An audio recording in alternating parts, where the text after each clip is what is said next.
경청해 주시는 여러분, 제인과의 복수에서 인사드립니다. 저는 경숙이고 올해 59세입니다.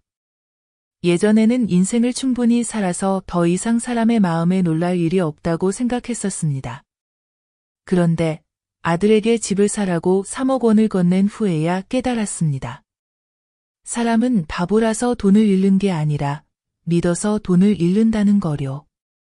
아들 이름은 재훈이고 32세 건축 엔지니어로 제 인생 최고의 자랑거리였습니다.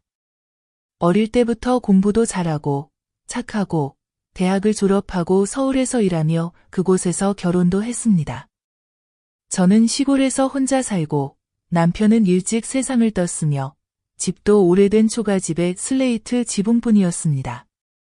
저는 노후에 의지할 곳이 있다는 꿈조차 꾼 적이 없습니다. 하지만 재훈은 달랐습니다. 아들은 늘 말했습니다. 엄마 걱정 마세요. 제가 엄마를 저희 집으로 모셔올게요. 좋은 집에서 엄마는 더 이상 아무 걱정 안 하셔도 돼요. 어느 날 아들이 전화해서 아주 들뜬 목소리로 말했습니다. 엄마, 깨끗하고 회사랑 가까운 낡은 아파트를 찾았어요. 가격은 3억 5천만 원인데 우리 둘이서 500만 원을 모았고 3억이 부족해요. 엄마가 도와주실 수 있나요? 그 말을 듣고 마음이 먹먹했습니다. 3억은 적은 돈이 아니고 제가 수십 년 동안 모은 전부, 부모님이 남겨주신 땅을 팔고 매일 절약해서 모은 돈이었습니다. 하지만 저는 오래 고민하지 않았습니다. 아이가 고생하는 걸 보면 뭘 하든 계산해야 하는 게 엄마의 마음이고 그래서 마음이 아팠습니다. 그래서 아들에게 말했습니다. 엄마가 돈 보내줄게. 하지만 조건이 하나 있어. 아들은 급히 말했습니다. 네, 엄마 말씀하세요. 집을 사면 엄마를 같이 살게 해줘. 엄마는 혼자 충분히 살았어. 아들은 잠시 침묵하다가 단호하게 말했습니다. 네, 약속할게요. 그래서 저는 은행에 가서 통장 3권을 몽땅 인출해 재훈명의 계좌로 이체했습니다. 집으로 돌아오는 버스 안에서 마음이 한결 가벼워졌습니다. 그날 밤 옥수수를 삶아 혼자 먹으며 눈물이 났습니다. 나는 더 이상 젊지 않고 다시 청춘을 살 힘도 없지만 남은 인생을 외롭지 않게 살 수 있다는 생각에 기뻤습니다. 일주일 후 저는 배낭을 들고 과자와 과일을 조금 챙겨서 서울행 버스를 탔습니다. 미리 연락하지 않고 부부에게 깜짝 선물을 주고 싶었습니다. 아파트 앞에 서니 마치 18살 소녀처럼 두근거렸습니다. 초인종을 3번 눌러서야 누군가 문을 열었습니다. 며느리 수진이었고 29세, 회계사로 겉보기엔 점잖아 보였습니다. 그런데 저를 보자마자 눈빛이 즉시 변했습니다. 기쁨도 놀람도 아닌 당황함이었고 곧이어 불쾌함이었습니다. 제가 한마디도 못 꺼냈는데 며느리가 빠르게 말했습니다. 왜 오셨어요? 미리 연락도 안 하시고 저희 바쁜데. 저는 웃으며 말했습니다. 엄마가 잠깐 들렀어요. 새 집 구경하려고요. 며느리는 뒤를 힐끔 보더니 갑자기 문을 쾅 닫았습니다. 잠금장치 소리가 딸깍 하고 났습니다. 저는 얼어붙었습니다. 그 자리에서 몇 초간 서 있다가 다시 문을 두드렸습니다. 수진아, 엄마 여기 있어. 문 좀 열어줘. 안에서 냉랭한 목소리가 들렸습니다. 엄마, 집에 가세요. 저희는 아무도 방해받고 싶지 않아요. 저는 멍하니 6층 복도에 서서 아무것도 할 수 없었습니다. 옆집 할머니가 지나가다 조용히 물었습니다. 뭐 도와드릴까요? 저는 고개를 저었습니다. 입이 굳어 아무 말도 못했습니다. 비가 내리기 시작했습니다. 처음엔 가랑비, 점점 굵어졌습니다. 비를 피할 곳도 없어 저는 아들이 있는 그 집 문에 몸을 붙인 채 서 있었습니다. 추워서 몸은 떨렸지만 마음은 불타는 듯 뜨거웠습니다. 울지 않았습니다. 강해서가 아니라 무슨 일이 벌어진 건지 이해하지 못했기 때문입니다. 밤에 버스를 타고 돌아왔습니다. 옆자리에 앉은 할머니가 어디 가냐고 물었고 저는 집에 가요. 내가 늘 문을 열 수 있는 집으로요. 라고 답했습니다. 고향에 도착해 휴대폰을 켜보니 재훈에게서 메시지가 와 있었습니다. 엄마, 제발 마음대로 오지 마세요. 수진이가 피곤해서 응대 못해요. 이해해 주세요. 저는 책상에 엎드렸습니다. 가슴이 찢어지는 것 같았습니다. 결국 내 3억은 잠긴 문과 마음대로 오지 마세요. 라는 메시지로 바뀌었구나. 그때는 더 이상 슬프지 않았습니다. 이제는 화가 났습니다. 하지만 그들에게 화난 게 아니었습니다. 바보같이 돈만 주면 가족애를 얻을 수 있다고 믿은 저 자신에게 화가 났습니다. 다음 날 아침 아무것도 먹지 않았습니다. 물 한 모금도 마시지 않았습니다. 낡은 부엌에서 가만히 앉아 앞에는 페인트가 벗겨진 알루미늄 냄비와 생고구마 3개가 있었습니다. 밖에는 비가 오지 않았지만 제 마음엔 폭풍이 멈춘 적이 없었습니다. 휴대폰을 켜고 재훈에게 다시 전화를 걸었습니다.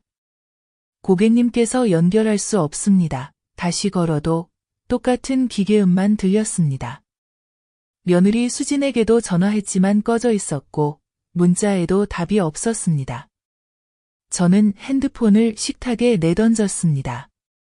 부엌에 쾅 하고 메마른 소리가 울렸습니다. 식탁 밑에 있던 늙은 개가 놀라서 짖다가 어두운 구석으로 숨어버렸습니다. 그 후 3일간 저는 넋이 나간 사람처럼 지냈습니다.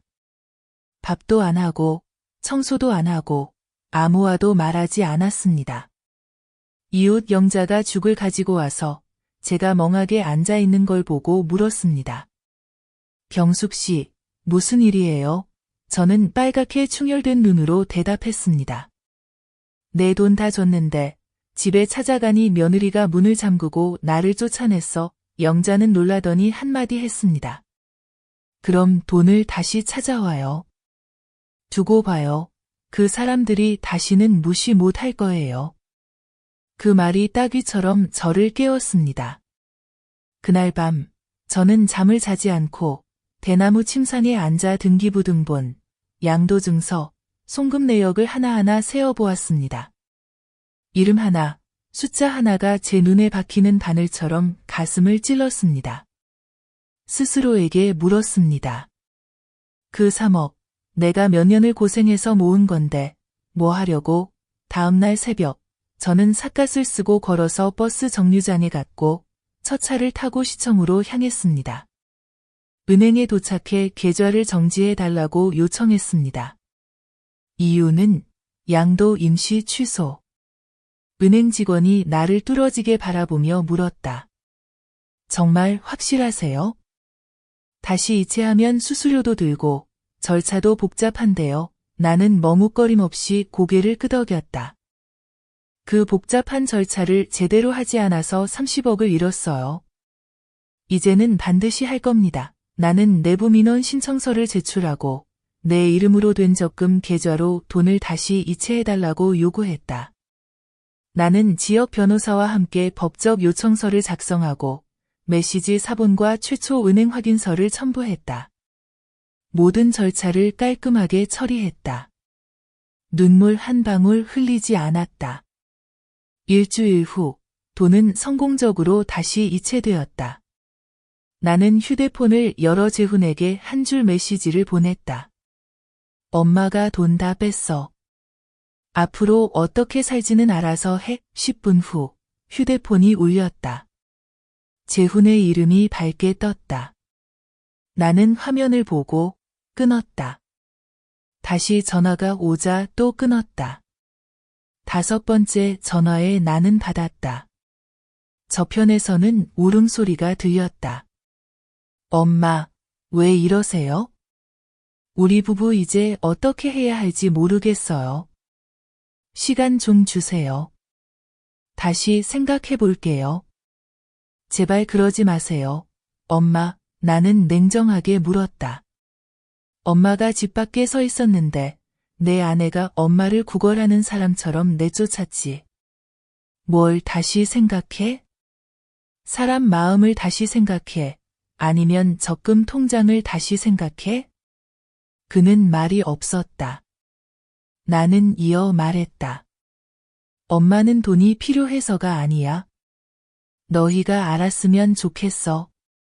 조용하다고 바보라고 생각하지 마. 엄마가 기회를 줬는데 너는 그걸 칼로 엄마를 찔렀지. 그러니 엄마가 손을 뺀다고 탓하지 마. 나는 전화를 끊었다. 메시지가 쏟아졌다. 모두 사과와 애원, 약속뿐이었다. 나는 답하지 않았다. 하루 뒤, 수진, 며느리가 전화했다. 목소리가 전과는 달랐다. 왜 이런 짓을 하세요? 우리 보고 어떻게 살라는 거예요? 당신 돈이 복인가요? 남편을 망치고 싶으세요? 나는 조용히 있다가 서랍을 열고 봉투 하나를 꺼냈다. 그 안에는 계좌 내역 인쇄본과 내가 손으로 쓴 문장이 있었다. 돈은 내 것이다. 집은 절이 아니다. 다시는 시주하지 않겠다. 나는 영자에게 봉투를 우체국에서 수진에게 바로 보내달라고 부탁했다. 그날 오후 며느리가 집 앞에 나타났다. 더 이상 화장한 고급스러운 모습이 아니었다. 얼굴은 초췌하고 머리는 떡지고 손에는 가방, 눈에는 핏발이 섰다.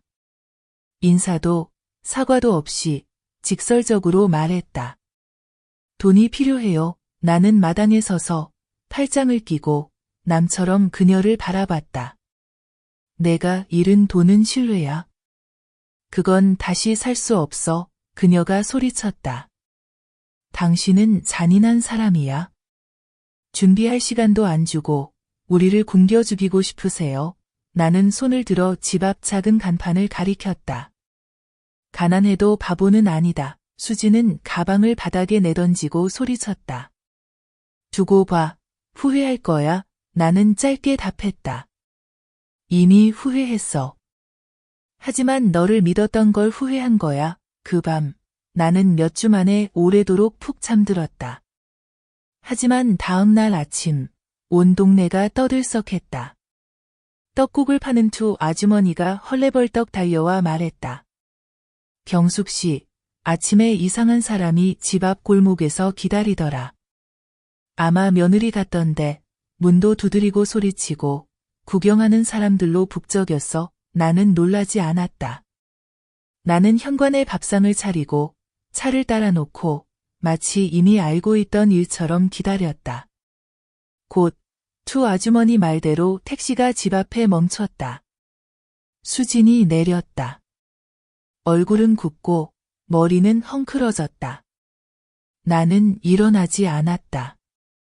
그녀는 문도 두드리지 않고 성큼 들어왔다. 손에는 뭔가 종이를 꼭 쥐고 있었다. 이 서류에 사인하세요. 재훈에게 돈 돌려주겠다는 사인이에요.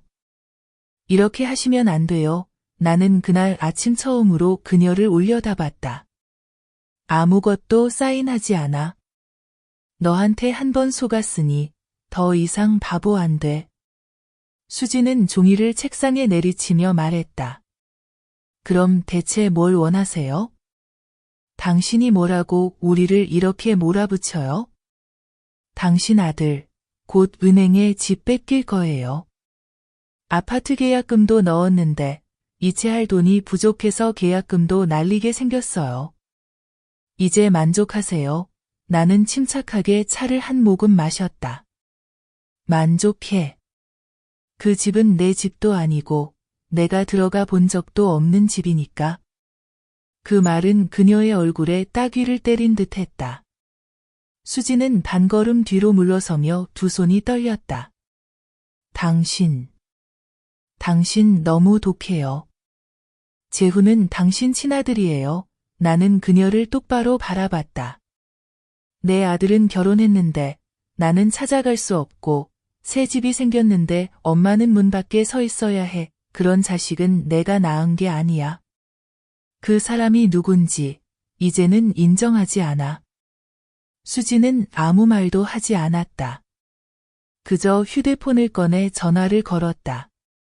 몇 분 뒤 오토바이 한 대가 골목에 멈췄다. 재훈이었다. 그는 헬멧을 쓰고 구겨진 흰 셔츠를 입고 눈 밑에 다크서클이 진 며칠을 못 잔 듯 야윈 모습이었다. 엄마. 들어오자마자 조용히 불렀다. 나는 여전히 일어나지 않고 그저 찻잔만 바라봤다. 여기 왜 왔니? 죄송해요. 제가 잘못했어요. 엄마, 설명할 기회를 주세요. 나는 냉소적으로 웃었다. 설명? 엄마가 복도에 열분을 서 있어도 문 안 열었던 이유를? 아니면 내 아내가 엄마, 제발 함부로 오지 마세요라고 한 이유를? 재훈은 고개를 숙였다. 엄마, 우리 많이 싸웠어요. 나도 지쳤고 엄마가 오셨을 때 집에 없었어요. 수진이 그렇게 할 줄은 몰랐어요. 수진이 끼어들었다. 뭐야? 이제 전부 내 탓이야? 엄마가 우리 귀찮게 하지 않게 해라고 한 사람 누구야? 분위기가 가라앉았다. 나는 찻잔을 내려놓고 일어섰다. 서랍에서 두꺼운 봉투를 꺼냈다. 재훈의 얼굴이 밝아졌다가 내가 꺼낸 것이 토지양도 계약서임을 보고 창백해졌다. 엄마가 돈을 다 빼서 산업단지 근처 땅 2필지를 샀어. 엄마 이름으로 누구도 다툴 수 없어. 나머지는 유언장에 써서 하와 병호에게 나눠줬어. 효도하고 아플 때 엄마를 돌본 아이들이지. 그리고 명확히 썼어. 재훈은 상속권이 없다. 둘 다 얼어붙었다. 재훈은 낯이 창백해졌다. 엄마, 이제 정말 나랑 인연 끊는 거예요? 나는 그를 똑바로 바라봤다. 처음으로 화도 눈물도 없이. 아니, 엄마는 인연을 끊는 게 아니야. 그냥 멈추는 거야. 엄마가 뭘 멈추는데요? 재훈이 더듬거렸다. 너를 쫓아가는 걸 멈춰. 내가 달라질 거라고 믿는 걸 멈춰. 마지막 숨까지 희생해야만 엄마의 의무를 다하는 거라고 생각하는 걸 그만둬야 해. 나는 마당으로 나가 하늘을 바라본다. 내가 엄마가 널 낳았다고 했지? 그래, 엄마가 낳았지. 하지만 그게 엄마가 평생을 내가 피로 키운 자식에게 짓밟혀 묻혀야 한다는 뜻은 아니야. 수지는 그 자리에 굳어있고 재훈은 의자에 털썩 앉아 두 손으로 얼굴을 감싸고 있다. 나는 위로하지도 더 말하지도 않았다. 잠시 후 나는 집에 들어가 문을 잠갔다. 두 부부는 뜨거운 한낮 햇볕 아래 그대로 남겨두었다. 이번엔 더는 기대할 게 없다는 걸 알았다. 하지만 기쁘진 않았다. 단지 몇 년 동안 내 마음을 파고든 종양을 잘라낸 느낌이 들었고 나는 한숨을 내쉬었다. 3일 뒤 비가 계속 내렸다. 붉은 흙냄새가 현관에 가득했다. 나는 집신을 엮으며 마음이 한결 가벼워졌지만 목은 여전히 막힌 듯했다. 그날 아침 오토바이 소리가 대문 앞에 멈췄다. 보지 않아도 누군지 알았다. 재훈은 오토바이를 세우고 문도 두드리지 않고 부르지도 않았다. 그저 밖에서 비를 맞으며 머리부터 발끝까지 젖어 있었다. 나는 문틈으로 그가 검은 비닐봉지를 들고 있는 걸 봤다. 안에는 따뜻한 찰밥과 오렌지 주스가 들어 있었다. 그는 봉지를 문턱에 내려놓고 등을 돌려 터벅터벅 떠났다. 나는 문을 열지 않았다. 점심이 되어 봉지를 가져와 집에 들였다. 찰밥은 식었고 오렌지 주스는 아직 차가웠다.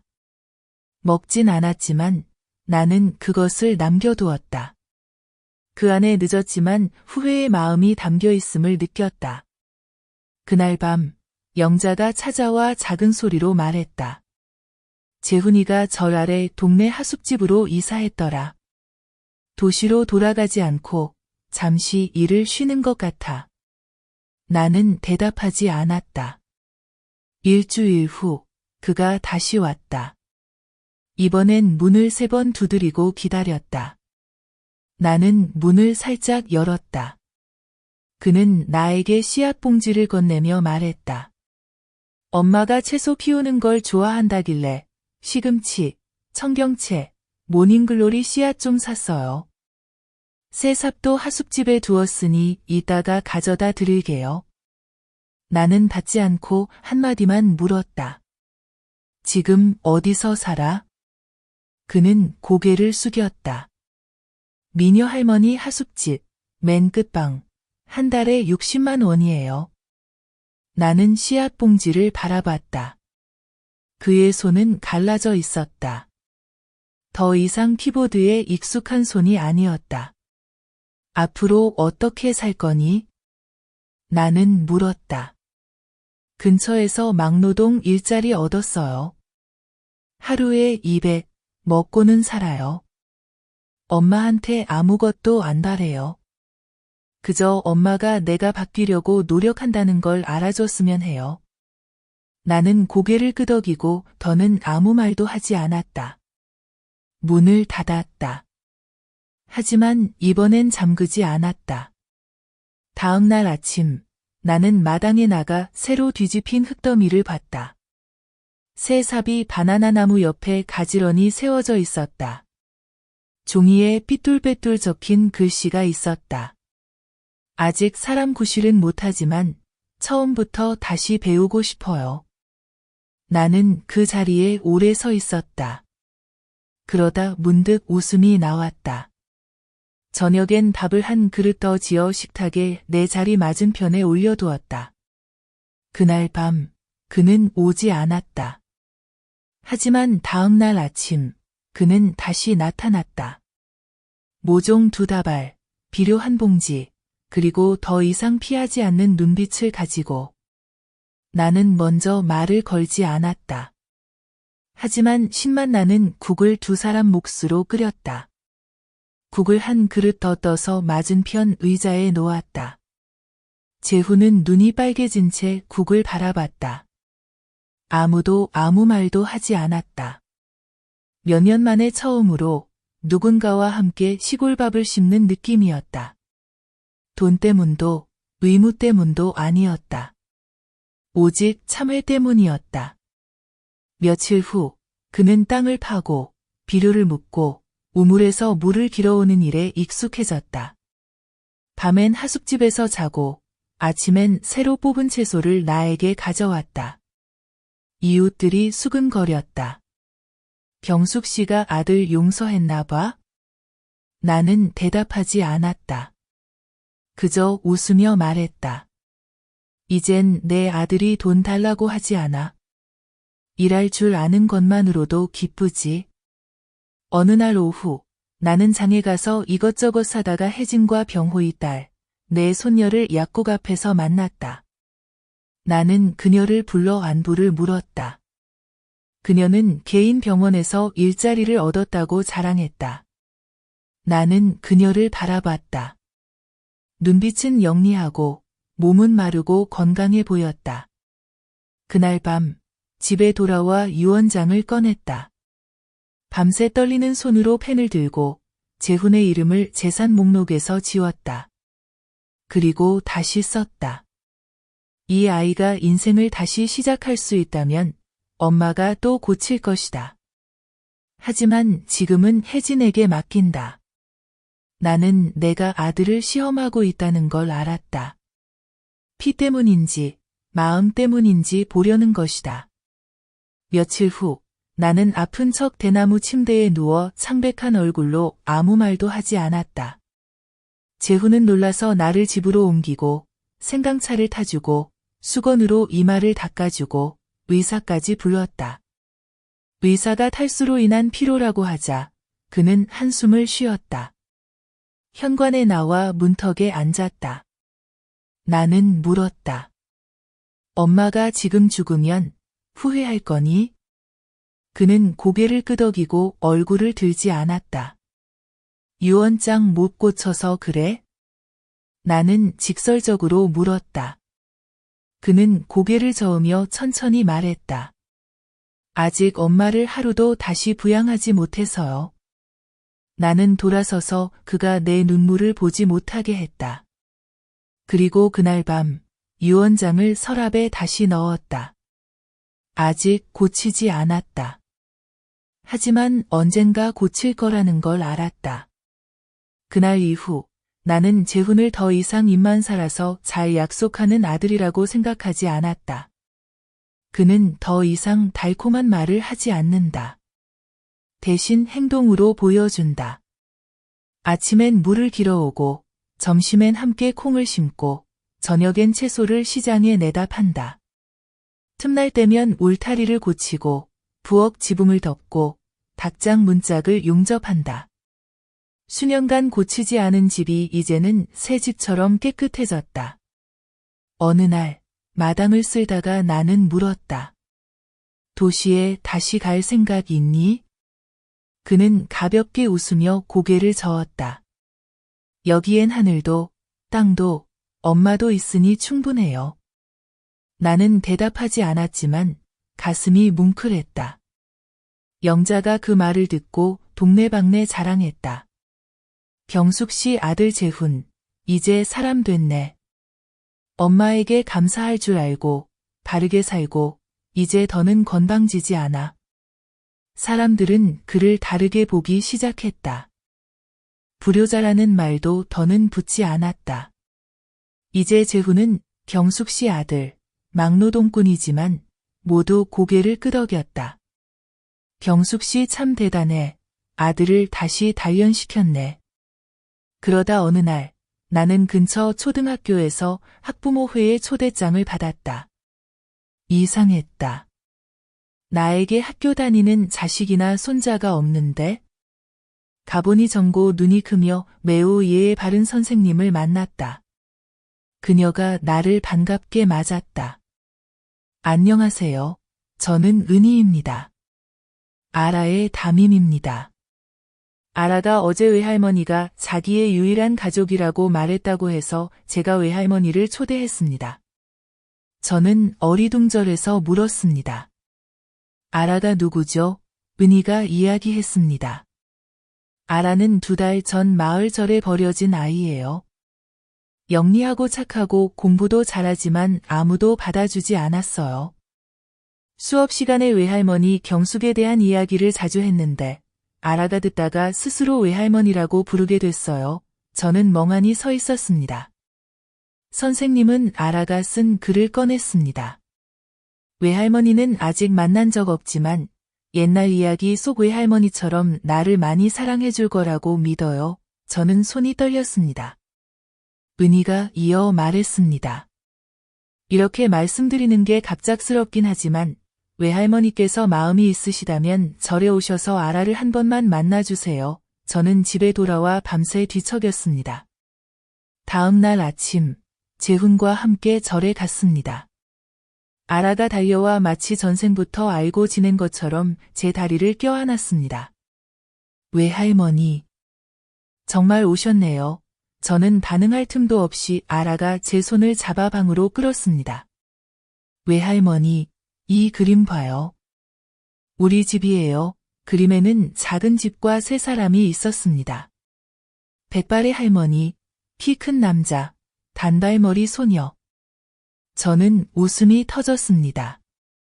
그런데 눈물이 계속 흘렀습니다. 재훈이 옆에서 저와 아라를 번갈아 바라보았습니다. 아무 말도 하지 않았습니다. 그날 저녁, 저는 아라를 임시로 돌보겠다고 신청서를 썼습니다.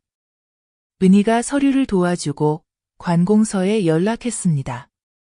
밤에는 닭죽을 끓였는데 손이 떨려 처음으로 간이 좀 세졌습니다. 아라는 맛있게 먹었습니다. 저를 바라보며 묻습니다. 외할머니, 저 여기서 계속 살아도 돼요? 저는 고개를 끄덕였습니다. 그럼 오늘 밤 외할머니랑 같이 잘래요? 저는 아라의 머리를 쓰다듬었습니다. 그래, 오늘 밤은 외할머니에게도 친구가 생겼네. 그날 밤, 저는 두 사람 사이에 누웠습니다. 한쪽엔 재훈, 한쪽엔 아라. 아무 말도 없었습니다. 다만 제 인생에 드디어 아이의 웃음소리가 들리기 시작했습니다. 그리고 제 이야기를 계속하기 전에 영상의 좋아요와 채널 구독, 알림 설정을 눌러서 제인과의 복수 채널의 감동적이고 깊은 가족 이야기를 놓치지 마세요. 들어주셔서 감사합니다. 다시 제 이야기로 돌아갑니다. 다음 날 아침, 저는 일찍 일어났습니다. 잠을 못 자서가 아니라 집안의 아이의 발소리, 깔깔거리는 웃음소리, 외할머니, 어디 계세요? 라는 소리가 들려서였습니다. 아라가 방에서 머리가 헝클어진 채 무릎까지 오는 긴 티셔츠를 입고 너무 큰 벌집 슬리퍼를 들고 뛰어나왔습니다. 외할머니, 저 실수로 외할머니 슬리퍼 신었어요. 저는 웃음이 터졌습니다. 오랜만에 진짜 웃음이 나왔습니다. 온 동네 사람들이 구경하러 몰려왔습니다. 어떤 분은 우유를, 어떤 분은 헌침대를, 어떤 분은 아기 옷을 가져왔습니다. 할머니들은 아라를 보며 서로 속삭였습니다. 저 아이 영리하네. 경숙 할머니 젊었을 때랑 닮았어. 오후에는 아라를 데리고 시장에 가서 장난감을 샀습니다. 상인이 묻습니다. 손녀예요. 저는 고개를 끄덕였습니다. 굳이 키운다는 말을 덧붙일 필요가 없었습니다. 며칠 후 아라의 선생님 은희가 집에 방문했습니다. 책과 공책, 과일, 바구니를 들고 왔습니다. 아라는 은희를 보자마자 달려가 꼭 껴안았습니다. 은희 선생님, 외할머니랑 사니까 너무 좋아요. 은희는 아라의 머리를 쓰다듬고 저를 다정한 눈빛으로 바라보았습니다. 경숙 할머니, 학교에서 배웠을 때 생각했어요. 혹시 하늘이 아라에게 외할머니를 통해 엄마를 주려는 건 아닐까? 저는 웃었습니다. 선생님, 이상한 말씀하시네요. 외할머니가 엄마가 되면 엄마는 어디로 간 거죠? 은희가 가볍게 대답했습니다. 자기를 낳은 사람이 꼭 엄마는 아니에요. 매일 저녁 안아주고 밥을 해주고 공부를 가르쳐주는 사람이 진짜 엄마죠. 저는 아무 말도 하지 못했습니다. 왜냐하면 선생님 말이 맞았으니까요. 저는 재훈을 낳았지만 참을성 있는 사랑으로 키우진 못했습니다. 희망만으로 키웠는데 희망은 쉽게 깨지더군요. 아라가 제 품에 안겨서 제잘거렸습니다. 외할머니가 끓인 국이 은희 선생님보다 더 맛있어요. 은희가 당황하며 웃었습니다. 외할머니가 이겼네요. 그날 이후 은희는 집에 더 자주 들렀습니다. 때로는 우유, 때로는 헌 장난감을, 가끔은 어릴 때 입던 옷까지 가져왔습니다. 아라가 입어보고 어울리는지 보세요. 할머니, 저는 재훈을 유심히 봤습니다. 은희가 올 때마다 부엌에 숨어서 평소보다 더 열심히 앞치마를 두르고 설거지를 했습니다. 어느 날 거울 앞에서 머리를 빗는 재훈을 목격했습니다. 처음 있는 일이었습니다. 저는 아무 말도 하지 않았지만 그날 저녁엔 재훈이 어릴 때 좋아하던 달콤새콤 돼지갈비찜을 만들었습니다. 온 가족이 식탁에 앉아 저는 무심코 말했습니다. 은희 선생님, 아이들 가르치는 거 힘들죠? 은희가 온화하게 웃었습니다. 힘들긴 해도 아이들이 착하고 사랑스러워요, 할머니. 특히 가족이 없는 아이들은 더 정이 가죠. 제가 정을 주면 아이들이 친자식처럼 저를 따르곤 해요. 저는 다시 물었습니다. 그럼 만약 아이가 있다면 돌보는 게 부담스럽지 않으세요? 은희는 잠시 머뭇거리다가 말했습니다. 저도 한 번 아이가 있었어요. 그런데 이렇죠. 방안이 갑자기 조용해졌습니다. 재훈이 젓가락을 내려놓았습니다. 저는 고개를 들어 은희를 바라봤습니다. 은희가 조용히 말을 이었습니다. 전 남편과 아이를 가졌는데 남편이 바람 피운 걸 알고 너무 충격을 받아 유산했어요. 병원에서 혼자 아이를 잃고 아무도 데려다 주지 않았어요. 그때부터 지금까지 아이 소리가 그립지만 두렵기도 해요. 저는 은희의 어깨에 손을 얹었습니다. 어쩌면 하늘이 아라를 데려온 건 선생님을 교사로 만들려는 게 아닐 수도 있어요. 은희가 눈물을 글썽이며 저를 바라봤습니다. 저는 재훈을 바라보며 물었습니다. 너는 어떻게 생각하니? 재훈은 저와 은희를 번갈아 보며 떨리는 목소리로 말했습니다. 만약 선생님이 괜찮으시다면 저희가 한번 만나보고 싶어요. 은희는 당황해서 얼굴이 빨개졌고 아라가 소리쳤습니다. 은희 선생님이 우리 엄마 해주세요. 다시 작은 집에 웃음소리가 가득했습니다. 그날 밤 저는 일기를 썼습니다. 마지막 줄에 적었습니다. 피가 섞이지 않아도 평화를 낳는 사람이 있다. 그 밤 이후로 집안 분위기가 달라졌습니다.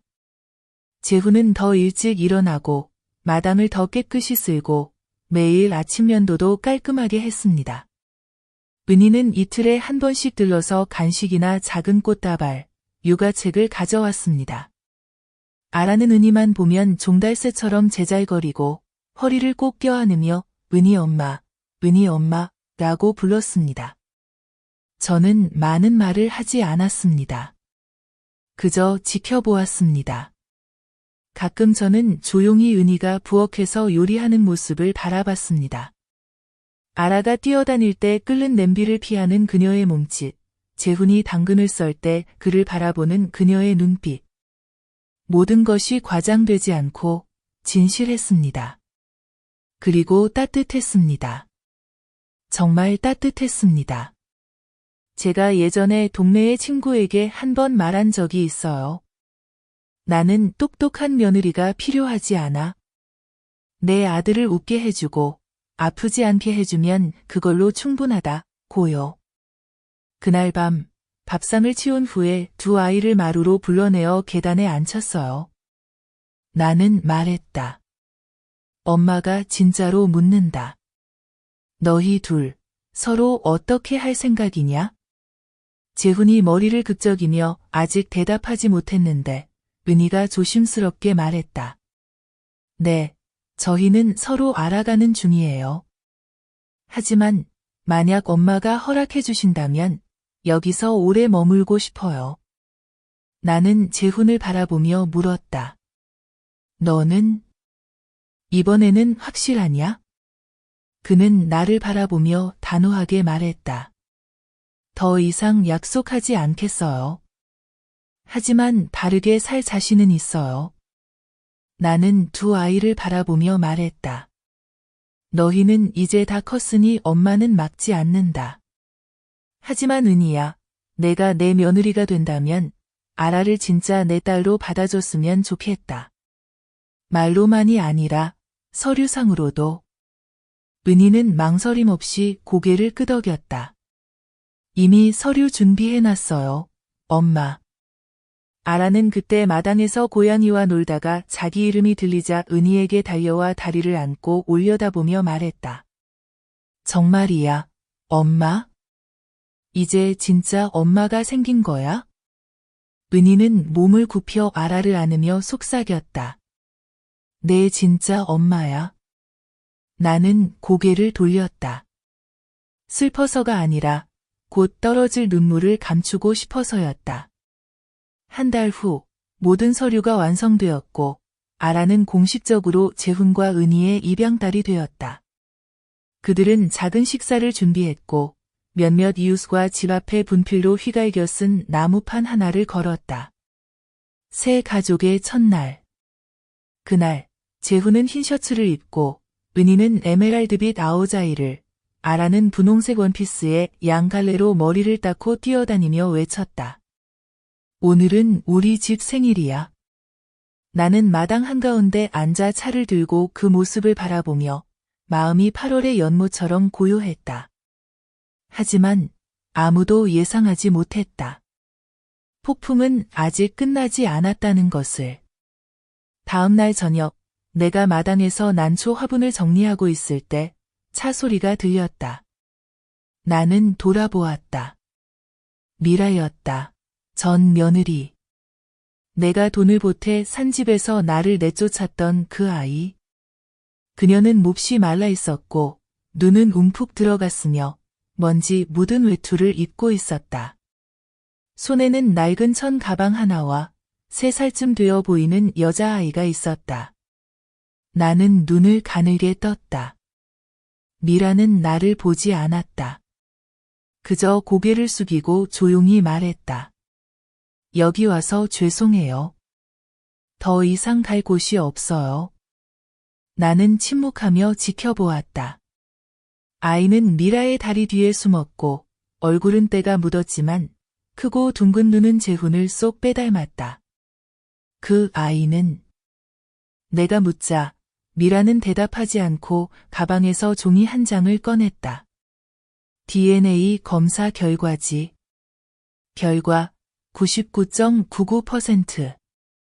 나는 굳어버렸다. 그 아이는 내 친손녀였다. 나는 마당의 돌의자에 주저앉아 검사지를 꼭 쥐었다. 마치 그 종이가 내 심장을 조일 수 있는 것처럼. 미라는 아무 말 없이 서 있었다. 아이는 여전히 그녀 뒤에 숨어 검은 눈으로 나를 바라봤다. 두려움도 부끄러움도 없는 아무것도 모르는 아이의 텅 빈 시선이었다. 내가 먼저 입을 열었다. 쉰 목소리로. 왜 이제 와서 말하는 거냐? 미라는 고개를 숙이고 속삭이듯 말했다. 임신을 알았을 때는 이미 재훈이 짐을 싸서 떠난 뒤였어요. 무서웠어요. 엄마한테 혼날까봐, 이용하려 한다는 소리 들을까봐. 그래서 그냥 혼자 키우려고 했어요. 하지만 이제는 더 이상 키울 수가 없어요. 나는 깊게 숨을 들이쉬며 치밀어 오르는 화를 억눌렀다. 이 아이를 여기 데려온 이유가 뭐지? 돈 달라고? 미라는 예전처럼 복종하는 눈빛이 아니었다. 아니에요. 돈 필요 없어요. 그저 이 아이가 가족을 가질 수 있길 바랄 뿐이에요. 엄마가 받아주지 않으면 데리고 나갈 거예요. 하지만 제발 이 아이가 제대로 살 기회를 주세요. 나는 아이를 바라보았다. 울지도 피하지도 않았다. 얼굴은 더럽고 손도 지저분하며 신발도 다 해져 있었지만 꿋꿋이 서 있었다. 의지하지도 칭얼대지도 않았다. 어릴 적 재훈이랑 똑같았다. 나는 물었다. 이름이 뭐니? 미라가 대답했다. 지유요. 나는 조용히 불렀다. 지우야, 여기 할머니한테 와볼래? 아이는 천천히 망설임 없이 나왔다. 내 앞에 서서 조그맣게 말했다. 할머니 안녕하세요. 나는 몸을 숙여 옷자락으로 아이의 얼굴을 닦아주며 말했다. 할머니가 좋은 사람인지는 모르겠다. 하지만 내가 원한다면 할머니도 다시 시작해볼게.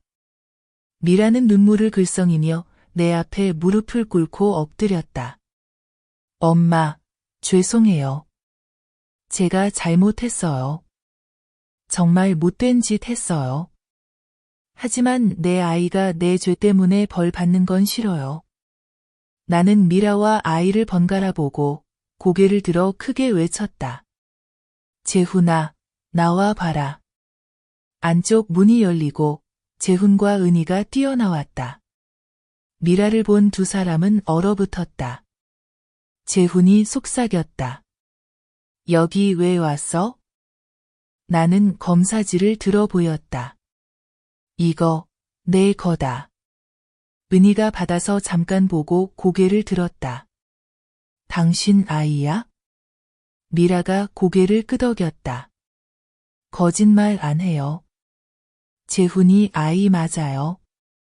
공기가 무겁게 가라앉았다. 아라는 문가에서 멍하니 바라보고 있었다. 나는 말했다. 아이는 죄가 없다. 부모를 고를 수 없지만 우리는 아이를 대하는 방식을 고를 수 있다. 은희가 조용히 고개를 끄덕이고 다가가 지우에게 물었다. 신 김치찌개 좋아해? 지우가 고개를 끄덕였다. 은희가 나를 바라보며 조심스럽게 말했다.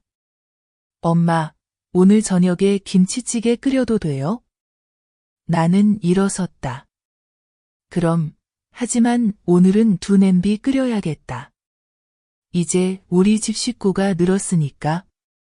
미라는 울음을 터뜨리며 내 무릎에 얼굴을 묻었다. 나는 밀어내지 않았다.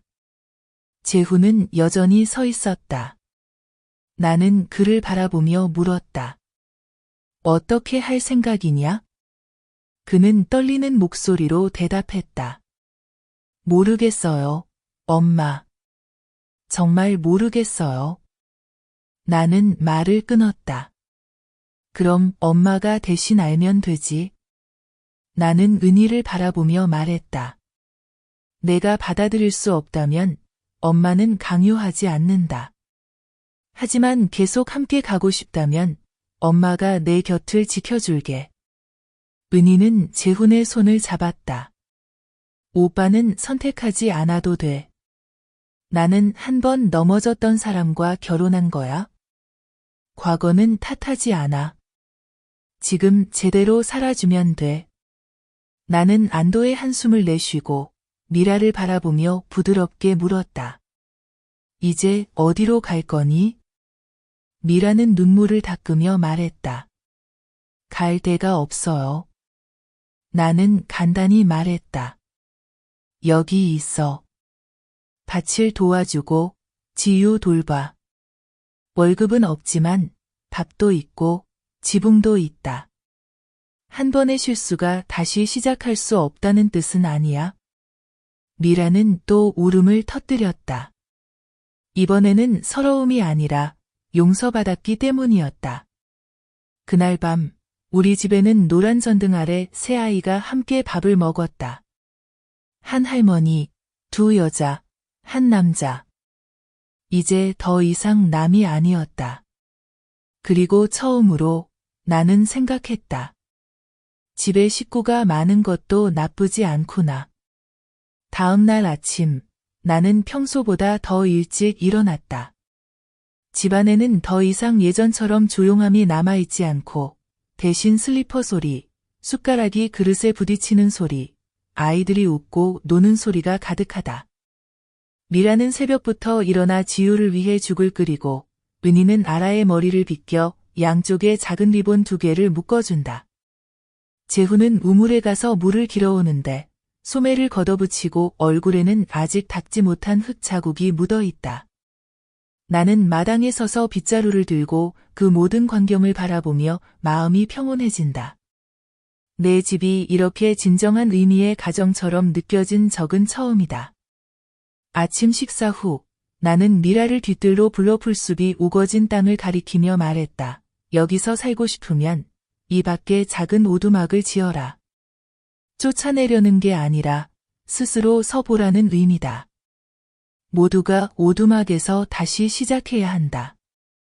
미라는 망설임 없이 고개를 끄덕였다. 네, 엄마가 의지할 곳을 주셔서 감사합니다. 나는 그녀의 얼굴을 자세히 바라봤다. 예전의 오만하고 날카로운 표정은 사라지고 죽은 깨와 땀, 그리고 겸손함이 남아 있었다. 점심 무렵 동네 목수 철수가 찾아왔다. 나는 솔직히 말했다. 미라가 오두막을 짓는 걸 도와주세요. 임금은 충분히 드릴게요. 철수는 수염을 찡그리며 말했다. 병숙 씨, 동네 사람 다 먹여 살릴 셈이요. 나는 웃으며 답했다. 내가 먹여 살리는 게 아니라 집안에서 잃어버린 인간다움을 되찾으려는 중이에요. 오두막은 사흘 만에 완성됐다. 초가지붕, 대나무 벽, 다진 흙바닥, 미라와 아이가 잘 수 있는 공간이었다. 첫날 밤, 지우는 어둠이 무서워 울었고 나는 등유등을 들여다주며 아이가 안고 잘 수 있게 했다. 돌아와 보니 은희가 문 앞에 앉아 멀리 응시하고 있었다. 나는 곁에 앉아 물었다. 속상하니 은희는 고개를 저었지만 입술이 떨렸다. 지우 때문이 아니라 내가 충분히 좋은 엄마가 될 수 있을지 두려워요. 나는 그녀의 어깨에 손을 얹었다. 엄마라면 누구나 그런 두려움이 있지. 하지만 아이에게 등을 돌리지 않는 한 아이는 스스로 내 곁으로 돌아올 거야. 은희는 고개를 끄덕였다. 노력할게요. 내가 힘주어 말했다. 내게는 내가 이 두 아이의 엄마야. 누구도 너를 대신할 수 없어. 그날 저녁 온 가족이 등유등 아래서 밥을 먹었다. 지우가 은희에게 속삭였다. 선생님, 제가 뭐라고 불러야 해요? 은희는 아이의 머리를 쓰다듬으며 말했다. 알아 언니처럼 엄마라고 불러. 지우는 머뭇거리다 수줍게 말했다. 엄마. 단 한마디가 모두의 눈물을 쏟게 했다. 나는 재훈을 바라보며 물었다. 이제 내가 해야 할 일을 알지? 그는 고개를 끄덕였다. 지우의 출생신고를 내가 할게요. 내 이름으로. 더 이상 누구의 인정을 기다리지 않겠어요. 나는 고개를 끄덕였다. 그럼 엄마한텐 손주가 셋이네. 아라가 환호했다. 그럼 엄마 은희는 우리 셋의 엄마네. 온 가족이 웃음바다가 됐다. 며칠 후 위원회에서 모범가정 표창장을 받으러 오라는 통지서가 왔다. 나는 가지 않았다. 대신 편지 한 장을 남겼다. 저는 누구의 본보기가 아니기에 표창을 받지 않겠습니다. 저는 단지 한 번 실수한 어머니로서 아이와 함께 다시 시작하려고 노력할 뿐입니다. 나는 그 편지를 장롱에 붙이고 매일 한 번씩 읽었다. 스스로에게 상기시켰다. 용서는 약함이 아니라 자신에게 더 평온한 삶의 기회를 주는 것임을. 올해는 우기가 예년보다 빨리 찾아왔다. 첫 비는 토요일 오후, 아라와 지우가 마당에서 공놀이를 하고 있을 때 쏟아졌다. 나는 소리쳤다. 어서 집에 들어와. 아라는 웃으며 외쳤다. 할머니, 우리 비 맞고 있어요. 지우는 똑바로 서서 얼굴을 하늘로 들고 두 팔을 벌린 채 속삭였다. 정말 오랜만에 비를 보네요. 나는 처마 밑에서 젖은 두 아이를 바라보며 더는 부르지 못했다. 그 흐릿한 빗속에서 나는 어린 재훈의 시절을 떠올렸다. 그 아이도 비 오는 날마다 맨발로 마당을 뛰놀았고 나는 이렇게 마른 수건을 들고 입으로는 야단치면서도 속으론 웃곤 했다. 잠시 후 은희가 수건을 들고 나와 두 아이를 불러 몸을 다기고 옷을 갈아입혔다.